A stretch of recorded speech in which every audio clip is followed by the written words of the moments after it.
Today, we're going to be hearing from our wonderful guest speakers, Imani Black of Minorities in Aquaculture and Josh Chamberlain from Go Green OC, about sustainable actions we can take to support the health of the Chesapeake Bay and her watershed. But before we jump in, let's join together in a moment of reflection, and then we'll be going over some housekeeping. And we can pop over to the next slide. Thanks, Rebecca. So before we get started, here's what to expect. I'm going to go through some brief housekeeping and opening prayer and tech orientation and land acknowledgement. Then we'll hear from our fabulous speakers.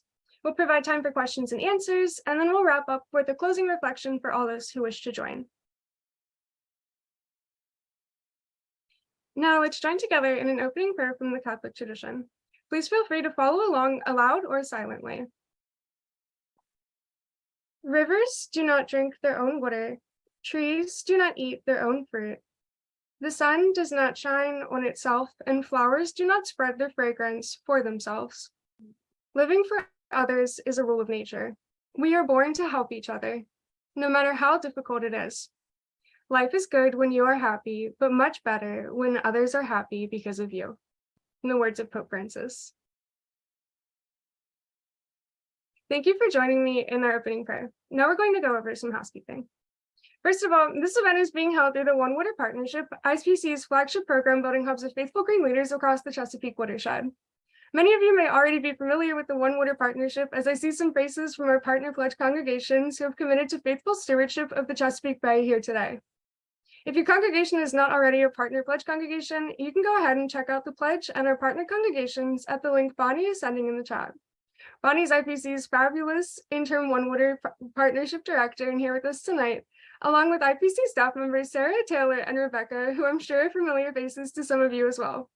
Please feel free to give any of them a mention in the chat and ask them questions you might have, and please remember to give them a thank you and a you rock before we pop off tonight. Now we're going to go over some quick tech guidelines to make sure we all have a comfortable experience on this call.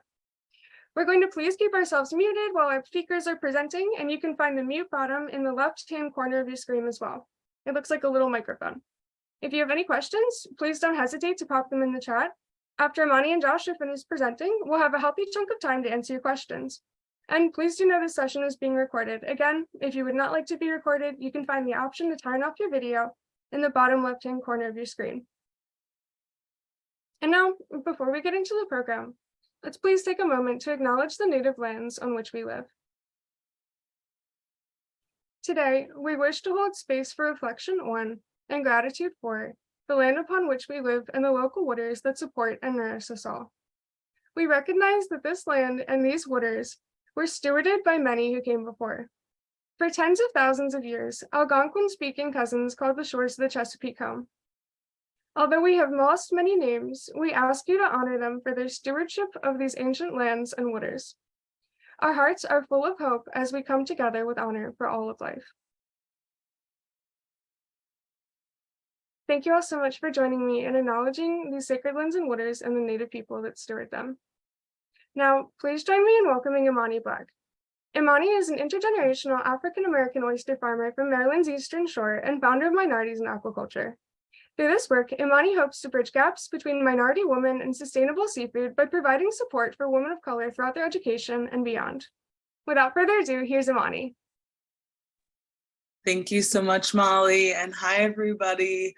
I'm so excited to be here today. Thank you to everybody, to the Interfaith team for having me tonight.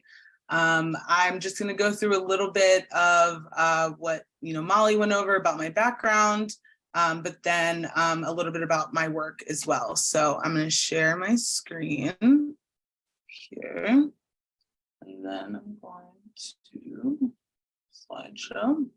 Okay, I think it'll be better back to the beginning, giving all of it away. Okay. Oh gosh. Okay, perfect. Oh, can everybody see this? No? We cannot see. Oh, can only see. Can you see? Wait, one second. Okay, can everyone see it now? Oh, yep, there you go. Okay, perfect. Okay. Again, my name is Imani Black, and I'm going to go back to the first slide if it'll let me. Okay, perfect. Okay, so My name is Imani Black. I am originally from the Eastern Shore of Maryland, and I've always been interested in conservation and restoration. That conservation and restoration interest has changed over the years.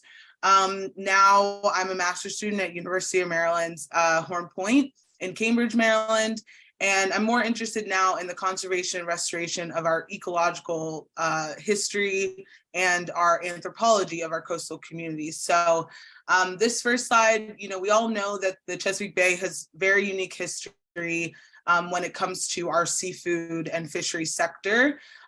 So starting with our indigenous peoples all the way to African Americans, and then other watermen that came after that.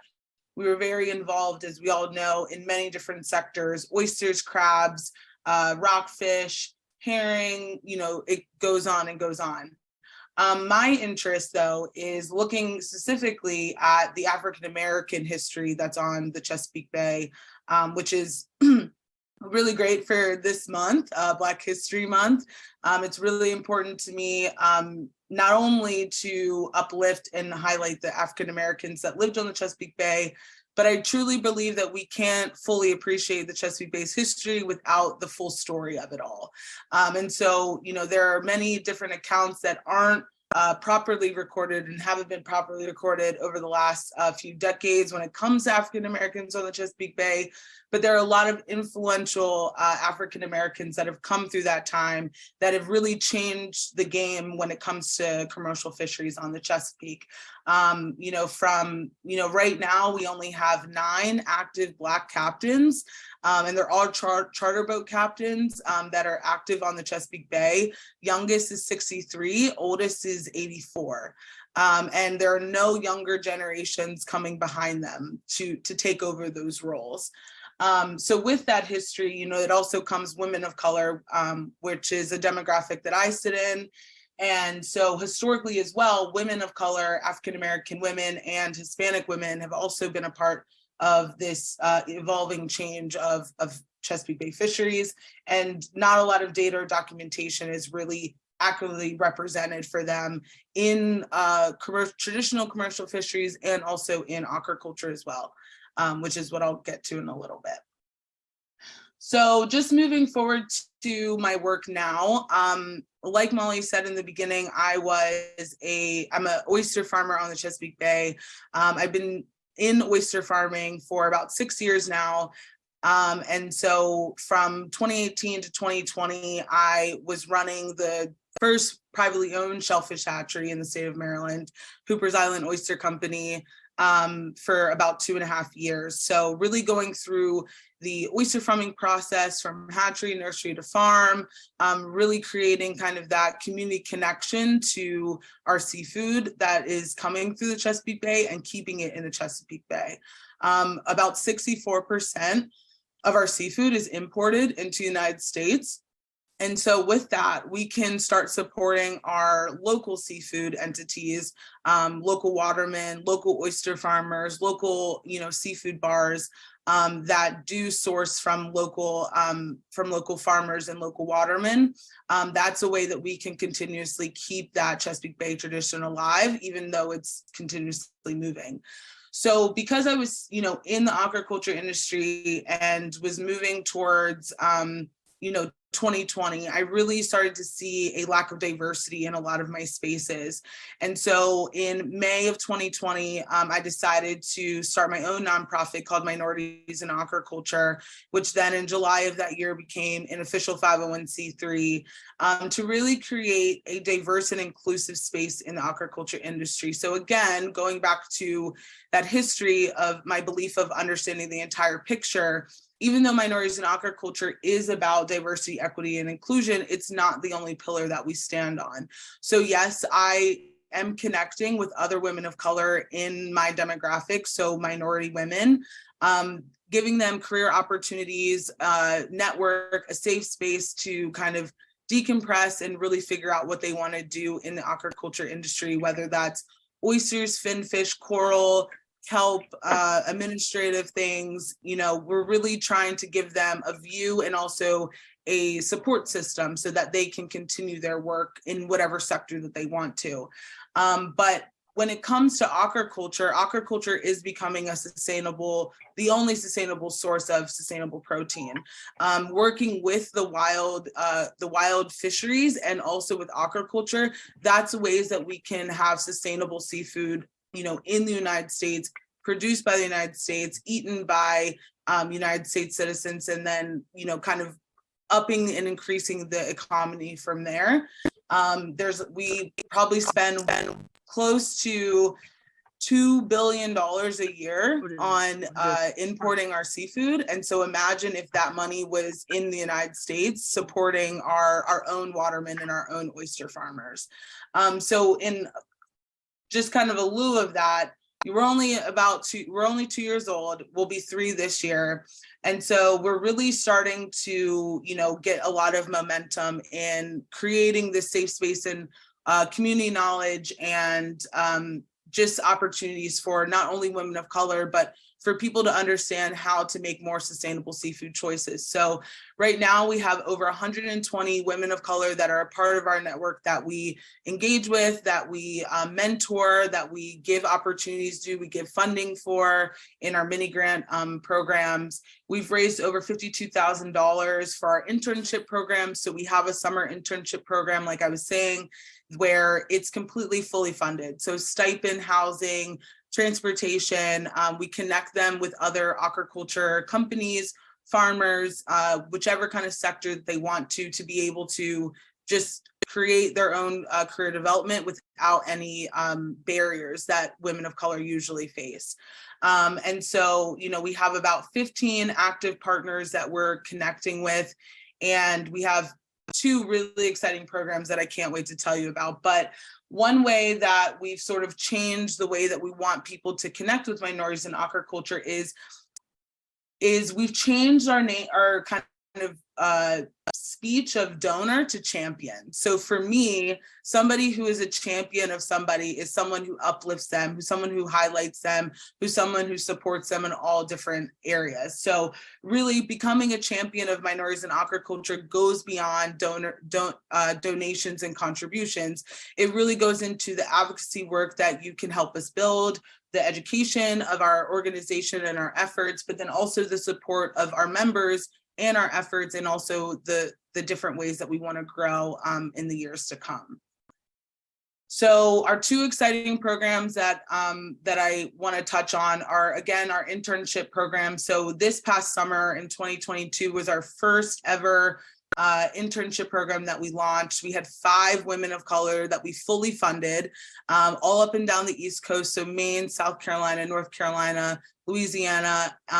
And so for them, a lot of that was their first experience in oyster aquaculture.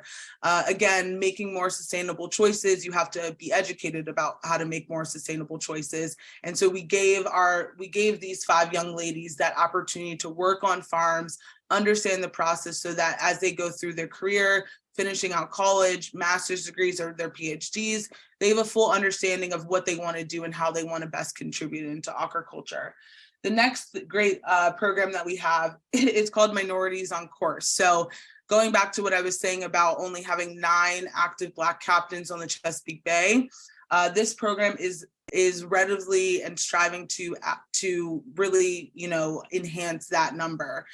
So with the Black captains that are currently active right now, we are bringing in younger generations of African Americans and people of color to be able to obtain their captain's license. So if they want to have a career on the water, some type of maritime occupation, we are fully paying for their captain's license, their boater safety's license, kind of any other certification or just skill that they would need to be an active captain. And I'm so excited to say that we have 4 100-ton master captains from this program. Our last one just passed his exam the other day. So now we have 4 newly active Black captains that are going to be operating the Chesapeake Bay. So that is our way of not only honoring the past, but also making sure that that legacy and that history continues to move forward. So kind of to end it, I wanted to just bring up this question of like, how can what can you do to be more in this sector of the Chesapeake Bay? Because this is a little different than just recycling oysters or, doing, submerged aquatic vegetation or planting or anything like that. This is really about the history of the Chesapeake Bay, that I definitely feel ecologically we need to be more on the conservation and restoration side, but we also have to do that culturally and anthropologically as well. So in this sector, it's really about understanding where we come from and the history that surrounds it, the entire piece of the history. So this month, a way to be really sustainable in this sector is just really getting up on not only the Black history of the Chesapeake Bay, but just the Chesapeake Bay in history in general. So we have on Minorities in Aquaculture on our social media platforms this month, we will have a Black Excellence on the Bay series to help teach people about the influential things in people that have come along on the Chesapeake Bay. So really advocating for us not forgetting what we did in the past and how our fisheries got to where it is, because that is going to help us move towards the future. So I know that I'm running up on time, so I'll end there. But thank you so much, and I can't wait to answer any questions if anybody has any. So thank you so much.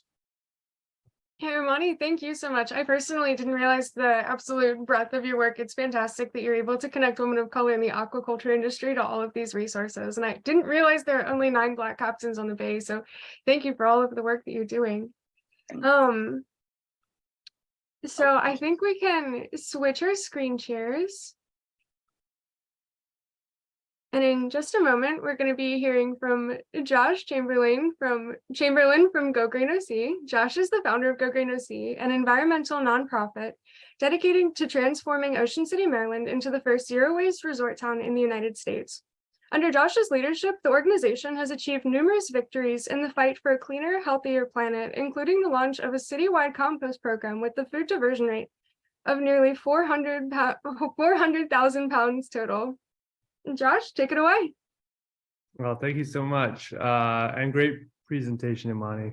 I learned a lot about your organization. So what the video that we're playing on screen is sort of just some behind the scenes footage of us working in Ocean City. I'll give you a little bit of information about the organization and who I am, and sort of some things you can do in your community to help be more sustainable and more earth friendly. I'm born and raised as well on the Eastern Shore of Maryland. I moved to Los Angeles for a long time, started a career in film and television, and returned to Maryland after COVID.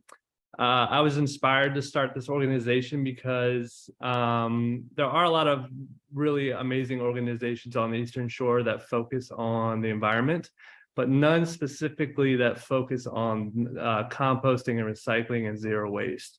That's their sole focus. So I sort of wanted to leave sort of a legacy behind for my children and have something for them to be like, oh, my father started this program, and it has such benefits for everybody who we know, as human beings.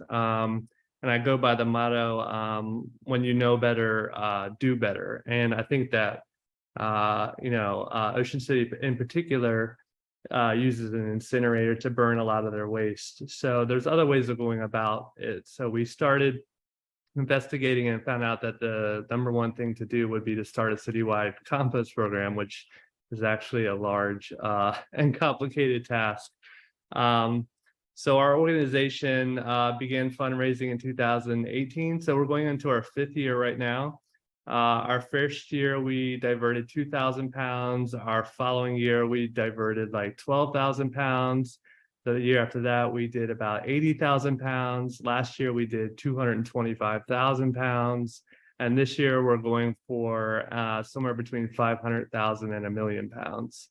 The truck that you see on screen right now is what we use. It has a simple lift gate.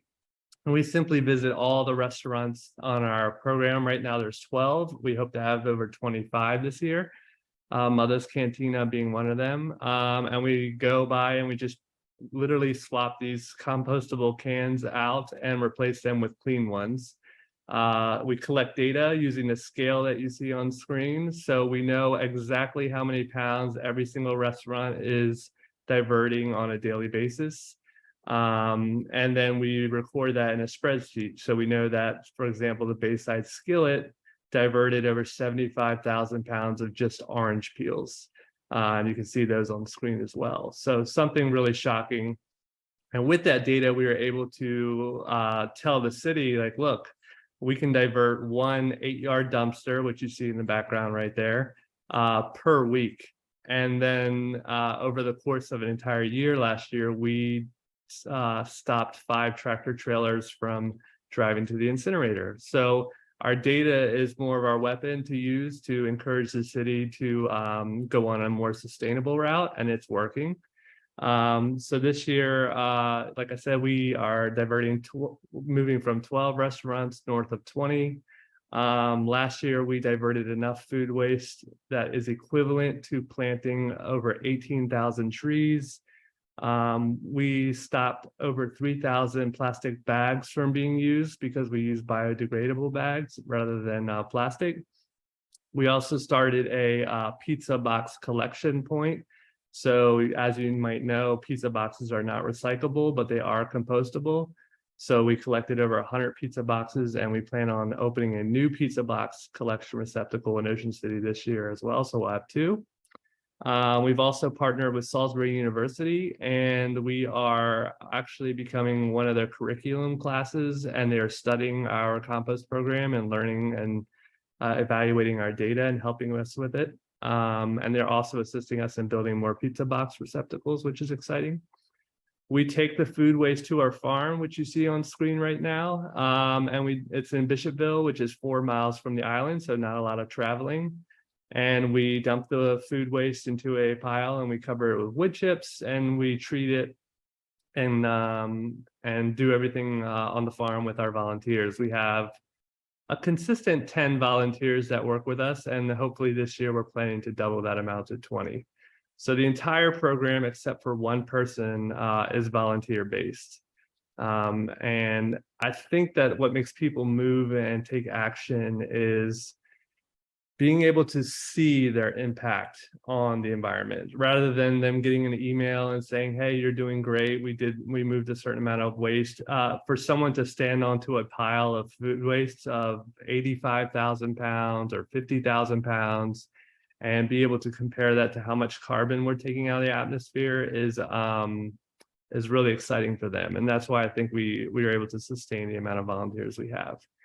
So some of the things that you can do to be more sustainable is actually you can start your own home compost program.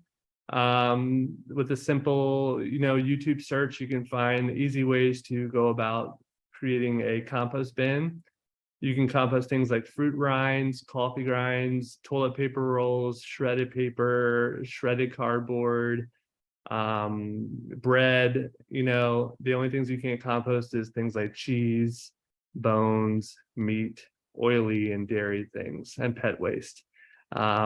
So it's pretty easy to do. It's not a difficult task, and removing your food waste from the waste receptacle really reduces greenhouse gases. Food waste is responsible for 6% of greenhouse gases in the world. And if everybody does a little more to make an impact on the planet, we could really help with global warming and climate change, and that's really important. Other ways you can help is by volunteering for not just our organization, but many organizations in our area. We do beach cleanups as well. We work for Bike Fest, doing a zero waste event with recycling and composting. With Bike Fest alone, we've recycled over almost 100,000 aluminum cans that would normally be thrown in the dumpster. So it's important that, if you want to make an impact, just reach out to some of these organizations like mine or others and see how you can get involved. We love volunteers, even if you only volunteer for an hour a month or an hour a week. We love all the help we can get. So what you're seeing on screen again is about a pile of about 2,000 pounds of food waste. Our volunteers hose out the the compost cans. We cover it with wood chips that are donated to us from local landscaping companies. That's our employee. That's our only employee working on the tractor. And then she covers it up, mixes it really well, and then we put it on a pile.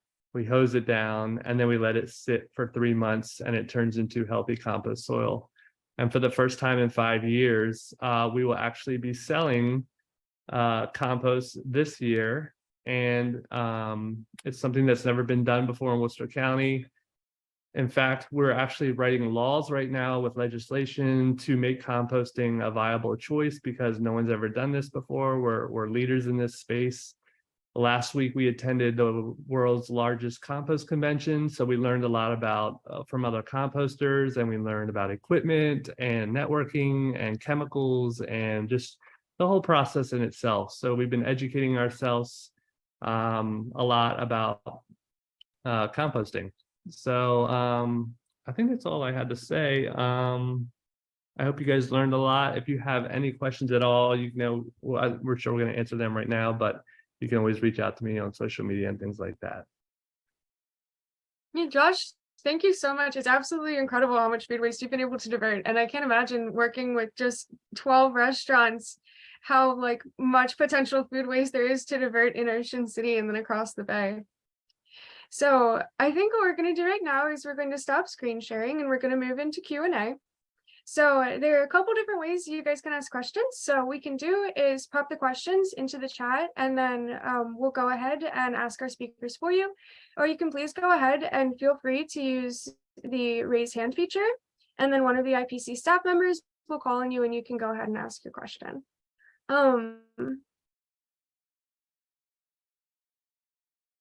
So I'm going to start us off with a question. Josh, you said that pet waste can't be composted. Is there a reason why pet waste can't be? And is there a way to compost poultry litter for people that have backyard chickens or other animals like them? I think pet waste. I've just read that pet waste, pet waste, they just don't want those mixed in with the compost pile. And they don't want chemicals mixed in with the compost pile either. So even if you use like a paper towel and spray Windex on it, they don't want that in there as well. So just avoiding that from your compost pile. If you're doing a home compost pile, no compostable bags because you don't have enough heat in your pile to do that. But yeah, you want to avoid any kind of waste inside the pile for sure. And I don't know much about chickens and things like that. I mean, we definitely do not accept any kind of animal waste. So we only do food at the moment. Thank you so much. Absolutely. I have a question for Imani. So how did you find your interns, and was part of the internship, did it include housing and transportation, or how did that work for the women that participated? Yeah, great question. So the way that we find our interns is we always put our internship opportunities. So first off, we partner with other organizations. So like I said, aquaculture farmers, other aquaculture organizations to create those internships. And then we put those opportunities out to our member network first. And so if anybody's interested within our member network, and then, you know, that way we can kind of tweak it just like for them so it fits them. If no one's interested in like a particular location or a particular job, then we put it out to the surrounding areas of that job. So let's just say that we had a job that we were doing with NOAA, who gave us money to get a communications intern, you know, in 2021. So I went out I emailed all of the local HBCUs and community colleges in the area to say, this is what, you know, our position is. And if anyone's interested, we got about 12 applications within one day from Howard University. So it's kind of like that. We really work within the location so that it's really accessible for everybody who wants to do it. The way that we do the stipend and housing and everything, like everything's included. So our starting stipend is $17.50 an hour. and the hours are based off of like that oyster farmer or that facility that they're working with, but we're paying for them. So it's no, funding from the oyster farmer or other facility, it's just through us. And then that way we help them with their finding a housing for the summer. If they need transportation, like a rental car or something like that, we do that. We bought 4 out of our 5 internships, our interns boots. So they needed extra tough boots to be able to do their responsibilities out on the farm to the fullest. So we also get field gear as well. So kind of anything that they need just to have like a really great experience at their internship, we try to help them with. Imani, that's absolutely fantastic. Thank you so much. Thank you. So we do have some questions in the chat. So I'm going to work backwards here. So this is from Amy. She says, Josh, how do you market your service to restaurants? And I guess, how did you pick the ones you started with? And then how are you going to expand to the 20 that you say you're going to work with this year? Yeah, so Amy, thank you for your question. We have no problem getting restaurants on board. Unbelievably, I thought we were going to struggle with that the most. They are lining up. We have 35 on the wait list right now, and we have offered 0 incentives to restaurants for composting. These people are just doing it out of the good of their heart, thank God.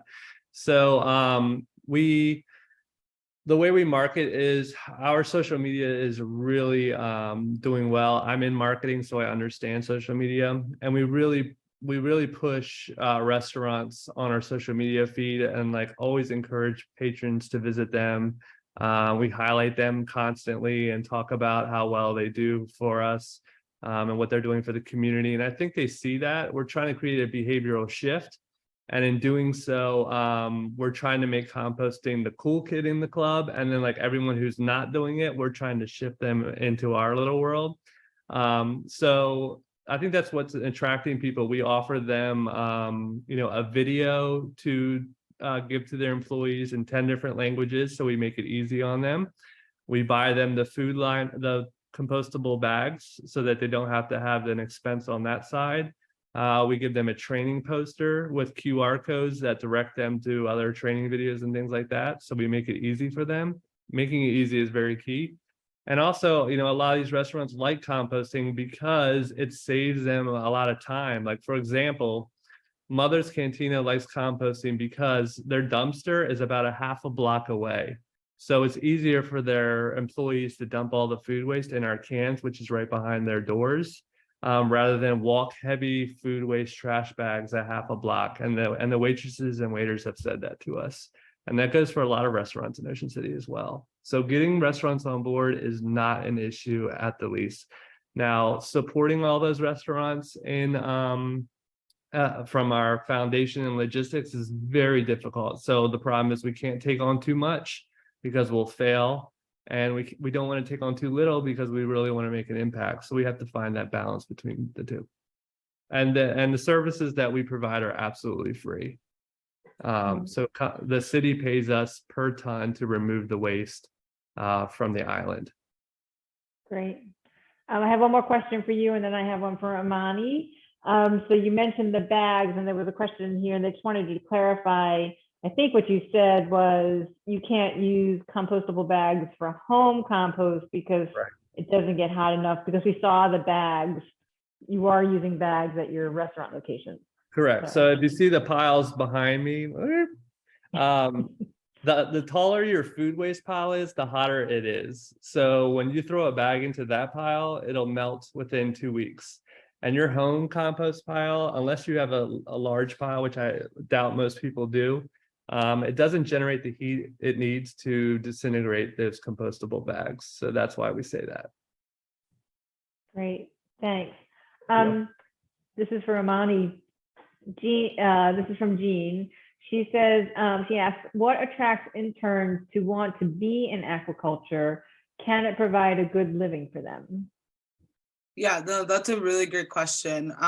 Just because I think like aquaculture in the United States is fastly evolving. and kind of, really mixing with like the wild fisheries right now, it absolutely, makes a good living. I think what attracts people to aquaculture is just the opportunity for multiple disciplines to be integrated into it. So aquaculture in the United States is a lot newer than aquaculture globally. Aquaculture globally has been going on for many, many decades. And in the United States, we're just now getting into our groove. And so when it comes to where we are in aquaculture in the United States, there's multiple different disciplines that can go into it. So it's not just being out on the water anymore. It's about marketing, like Josh was saying, a lot of people have that expertise. Aquaculture needs that. It's engineering, it's, it's math, there's so many different things that people can do that are going to contribute to aquaculture in their own way. So that's really how we market it, is like, we're really tailoring these opportunities for them, not for us, or not just to have numbers, but really to kind of give them the resume building and career development that they need to really do aquaculture in their own way. And are you finding that young BIPOC people are interested, or how do they get exposed to it to even know that this is an option for them? And how does it pique a young person's interest to get involved? What are you finding? Yeah, so that's like one of the reasons why that we use the approach of like the cultural approach. Because this is not something new that people of color are getting introduced to. This is something that we've been a part of since the very, very beginning of commercial fisheries in the Chesapeake Bay. So for us, it's really bringing, BIPOC people back home into an industry that is, quickly shifting into this new wave of commercial fisheries. So it's really about, that cultural approach has really worked for us.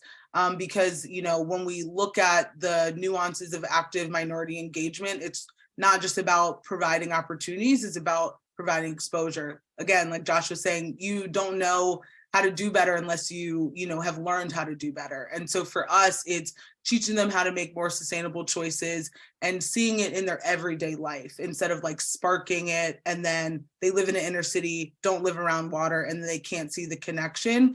For us, it's really building their relationship with their waterways and with their environment first, and then slowly trickling in what you could do in that sector as a career or like as a volunteer or kind of whatever opportunities that they see fit.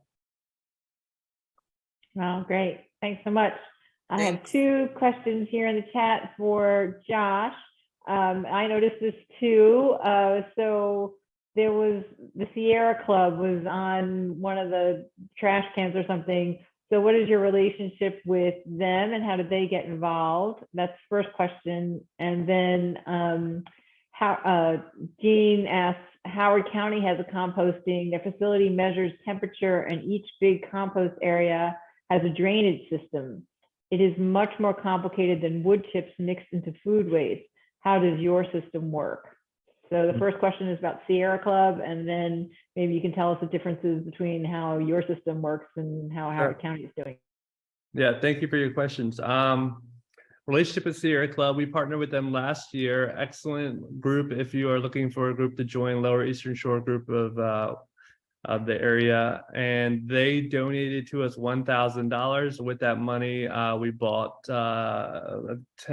14 cans, and in exchange for their donations, we offered them to sponsor the cans. So we let them stencil their logos on the side of the cans. We let anyone do that. Whoever buys the cans for us, they're $100 each. Now they are. So yeah, and with that, they were able to divert around 75,000 pounds in a single year with their donations. So that's why they were able to stencil their logo on the side. And in terms of how our system works, we're pretty small. We diverted 100 tons last year. Howard County is probably doing thousands and thousands of tons. To give you perspective on how much food waste is in Ocean City, and based on our data, we diverted 100 tons last year. Conservatively, we think there's between 6,000 and 10,000 tons in Ocean City of just food waste. So you can see how much growth we need to achieve. So our operation is pretty small, but yes, we use something called an aerated static pile. which is basically pipes that run underneath of our food waste and help accelerate the breakdown of the materials. We use wood chips because they're the best carbon source we can find. We've been experimenting with we just had Ocean Pines drop off 500 bags of leaves. So we're trying different things as well. It's like a cake, everybody's recipe is a little bit different, how you mix in a little water, a little leaves, a little wood chips, a little this. We use professional consultants. We use Veteran Compost, which is a big composter in Western Maryland. And we have 2 consultants that we use. We use ILSR, Institute of Local Self-Reliance, as a consultant as well. And like I said before, we attended the world's largest compost convention last week. So just always constantly getting information and trying to better ourselves. And one more quick question for you, and then I have some more from Imani again. Someone that's there wants to know, how can they buy compost? Yeah, so we're going to start selling compost hopefully this March. We're getting it tested in 2 months. Probably April and May. So I would follow us on Instagram. We'll be blasting out where we're selling the compost and where you can pick your own compost up. Speaking of zero waste, I noticed that Secret's restaurant in Ocean City was throwing out 4-gallon white buckets, over 2,000 of them. So we went and scooped them all up, and we are now selling the compost in the buckets. So another example of seeing a problem, addressing it, and doing better. Wow, that's excellent. That's great, Josh. Thanks. So there's 2 questions here for you, Imani. So someone's asking, what sort of positions are the new 100-ton captains planning to get involved in? Mm-hmm. And then can you tell us a little bit what the difference is between modern day aquaculture and what historic aquaculture was like? And when did oyster farming begin? Kind of give us a little bit of history there. Yeah. So first question, what positions the new captains are looking into? Some of them are looking into being a charter boat captain. Some of them are looking into being educational boat captains. One of our minority partners on that program is Chesapeake Bay Foundation. They actually gave us kind of our first bit of funding to kind of develop the program. And because they wanted to support me actually getting my captain's license, because I had expressed interest in it. Long story short, changed it into a program because I wanted to do more help instead of just getting mine in the process. So, Chesapeake Bay Foundation is helping us identify different captain positions that they could get, and helping them build their resume, whether it's with certificates, seat time, other things like that. And then second question was about aquaculture, traditional aquaculture and new aquaculture. Right. So actually aquaculture wasn't introduced into the Chesapeake Bay until the 1990s, after the huge crash of oysters in the Chesapeake Bay. That's when it was introduced, not only to help with the restoration of the Chesapeake Bay with having a oyster that was more viable in diseased waters. So there were oyster diseases that came and wiped us out to 1% of our historical oyster numbers. And then also aquaculture was introduced to be able to continue the oyster industry, to restaurants and customers and for consumption. So traditionally, we've always done wild caught fisheries, which, were all the different kind of stances of that. And then it wasn't until we kind of had some huge crashes of, habitat decline, fisheries decline, that we also brought in this alternative, which is aquaculture, into the fisheries as well. Hopefully that answered the question. And when did oyster farm? So about what time? When did oyster farming actually start, as opposed to wild catch, I guess? Yeah. So oyster aquaculture has 3 different kind of sectors within it. So hatchery, nursery, and farm. Hatchery is where we create the baby oysters.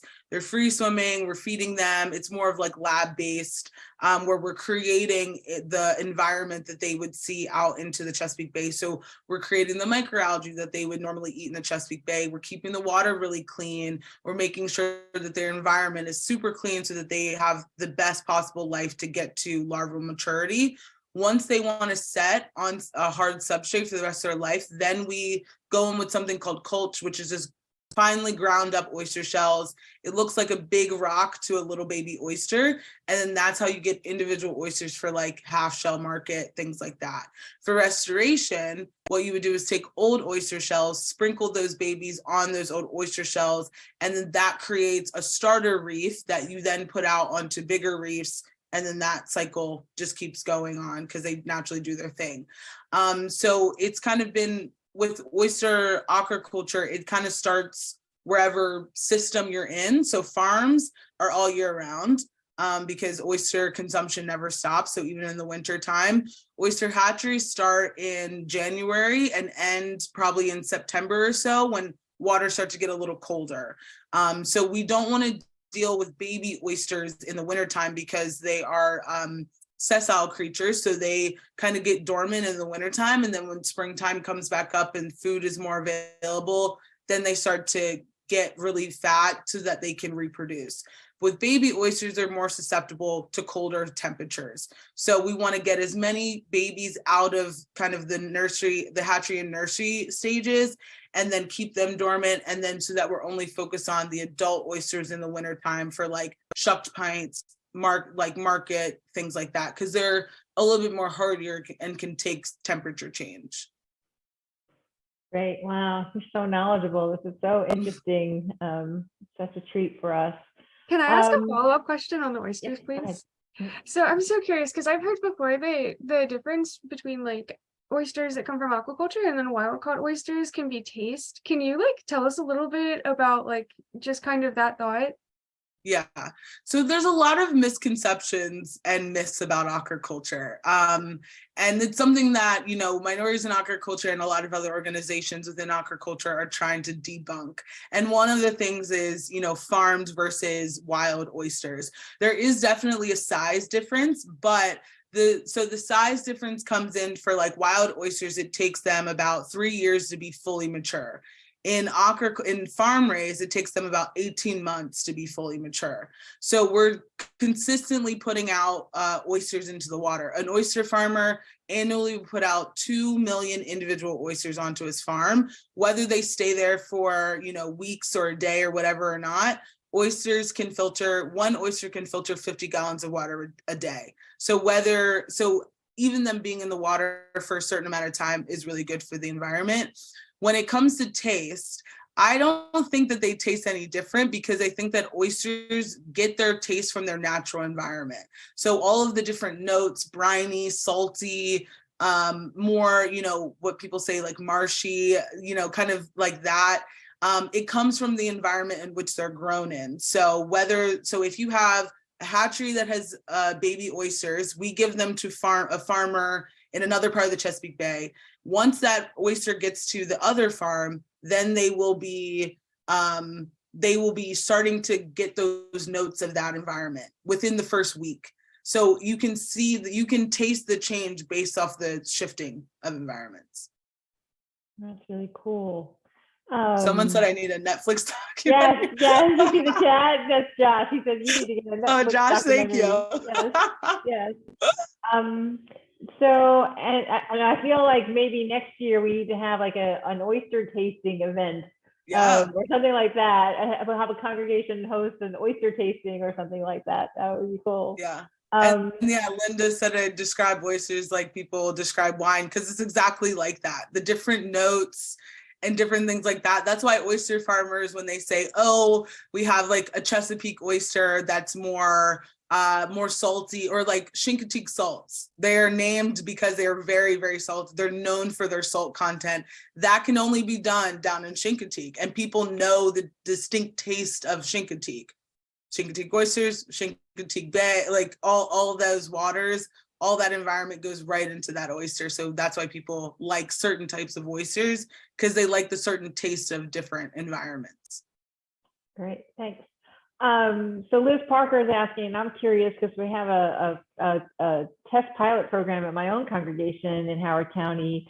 Is there an opportunity, Josh, for a congregation in Salisbury to be useful as a compost, either distribution place or collection place? Because congregations create a lot of food waste, not as much as a restaurant, obviously, but often they're having, lots of big communal dinners and things like that. Is that something that maybe we could look forward to in the future, is piloting something like that? Yeah, absolutely. I think there's a lot of locations that have reached out to us, and unfortunately we can't get to everybody right now, but you can venture into on-site composting, and a lot of people are doing that, and the first thing people think of is the smell when you do this, and that's not true at all. Like, if it's maintained properly, you're not going to get like rotting smell of food in the summer and bugs everywhere and rats. Like, it can all be maintained really well. A lot of people do it really well. So if you have the space and you can build, let's say, like a 3-tier composting bin, and you can look this up on YouTube, you can compost a lot of your food waste right on site. And we do that, for example, with Stephen Decatur High School. We started a compost program there. They use a small compost bin that's enclosed, and the students, they use back of the house scraps from the kitchen, and they just dump it right in there. They do about 600 pounds a year. But if they did the front of the house with the students, they could potentially do around 5,000 pounds per year. So little steps, and taking baby steps is so important. Everyone always wants to do the big thing first, but just like, hey, we're just going to do like the kitchen scraps, the lettuce, the carrot shreds, and that's it. And then start with that, and then work yourself up as you go. So yeah. Yeah, that's great. Two other things. You call your facility a farm, so I wonder if you yourselves are growing things and using your compost. And then I'm also curious as to why that one restaurant had so many oranges. Yeah, so the Bayside Skillet is actually a juice bar. They squeeze all their juice fresh every single day. So they're like the largest juice bar in Ocean City. So that's why they have their most. We're also looking at Faker's Island. They're squeezing their own juice as well, for orange crushes and like all the liquor drinks and things like that. And the farm itself, we do not grow anything on it. We need all the space we can get to pay attention to all that food waste. So that's what we're concentrating on. I'm trying to see. Let's see. Someone was wondering about the distributing the finished compost. So how are you going to distribute? Are people going to come pick it up? How are you? Yeah. Are you going to bring it to people? So we're going to Can I clarify? Mhm. I think what Liz is asking is about if it would be possible for a congregation in Salisbury to actually be like a physical distribution point for your compost. Oh yeah. Is that right, Liz? You can unmute. Liz Parker. Yeah, so I think when we have a lot, yes, I would say we're definitely gonna be looking at other distribution channels. People think that 225,000 pounds of food waste generated so much compost. We're never gonna be able to get rid of all of it, and that's actually not the case. Like, it's not that much. So we're gonna start small and distributing locally at, like, in Berlin, at some stores that reached out to us and they want to sell it for us. We're going to be doing festivals and things like that. But I would recommend just following our Instagram channel. We're all over it. Our Facebook, like, we talk to our people and we communicate with you all the time. So just keep an eye on it. And yeah, if you want to volunteer and draw some equipment and like roll it over or something like that, then let me know. I'll definitely hook you up. I know we're coming towards the end of our time, but Laura asked for both presenters, how can the general public support your mission? What's the best ways that they can support you? I guess I can go, Josh. The biggest way that the public can support minorities in aquaculture is just, like I said, become a champion of minorities in aquaculture. So if you head to our website, I can put it in the chat. There is a section there to become a champion of MIA, which basically means that you're on our newsletter, our new 2023 newsletter list. You get to keep up with all the things that we have going on. We have special events. We have different things that we're celebrating, but it kind of gives you a, upfront window into what we're doing and when we're doing it and how you can best support. I did see another question here that we didn't get to of like, is there a minimum amount of oysters that are kept to continue with the restoration efforts? And no, there's not. So the grad school I go to is just specifically for restoration. And then you have other organizations like ORP, Chesapeake Bay Foundation, other places like that are just dedicated to oyster restoration. Even though aquaculture is a part of that, some farmers do restoration, but they're mostly for the commercial side. Yeah, and I would say there's several things you can do. One, you could write our delegates where, if you're in Worcester County or Eastern Shore, just let Mary Beth Carrozza know that, hey, I love this compost program. It sounds like a great thing. Carrozza loves us. We need more support. In that instance, a simple email does so much. You wouldn't even believe it. Volunteering with us is a great way. Reaching out to us, hey, Josh, I want to do a beach cleanup in Ocean City, or I want to work on the farm, or I want to help you make posters, or I'm good at grant writing. Like, I would love to help you find money. Like, we need all the help we can get. I work a full-time job. The nonprofit is the second thing for me. So all that can help. Composting at home is a great thing to help out, just doing your own part. And lastly, if you want to make a monetary donation, every penny we get goes towards our programs, and none of our board members are paid, so we put everything right back into the community, and hopefully you see that through our social media and the actions we take out there. So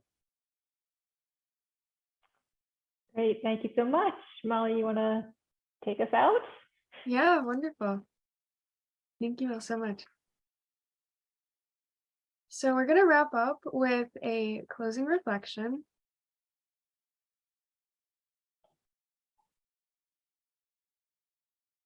And Rebecca, can you pull back up the slides, please? And we also, I'm putting in the chat, we have some programming coming up. We'd love for you to check out our event page. Our next Faithful Green Leaders training is coming up in March. We have a learning lab. The next learning lab is also in March about trees. And yeah, so go ahead. Sorry, Molly, go ahead. Yeah, oh no, thank you so much, Bonnie. And so everybody, please feel free to unmute and read with me if you'd like, or go ahead and read silently. So here we go. I vow to myself and to each of you to commit myself daily to the healing of our world and the welfare of all beings, to live on earth more lightly and less violently in the food, products, and energy I consume, to draw strength and guidance from the living earth, the ancestors, the future generations, and my brothers and sisters of all species, to support others in our work for the world, and to ask for help when I need it, to pursue a daily practice that clarifies my mind, strengthens my heart, and supports me in observing these vows. And this is a vow again from the Buddhist tradition. So thank you so much, Linda. The name of this learning lab was Show Some Love, Sustainable Valentines. Taylor, thank you for popping that in the chat. And thank you again, everybody, for being here with us today. We have contact information for our speakers on the next slide, so you can keep in touch with them and stay in contact after this presentation is ended. And we'll make sure that all of you get a recording of this presentation in a few days. And if you could take a minute and fill out our post-event survey, it helps us to do better the next time. We really appreciate it. And staff will hang out if you want to, if there's some of you that have other questions. Otherwise, have a great, hope you have a great Valentine's Day full of oysters and something grown from some compost in your neighborhood. Thank you so much. Thank you, everybody. yeah, thank you, everybody.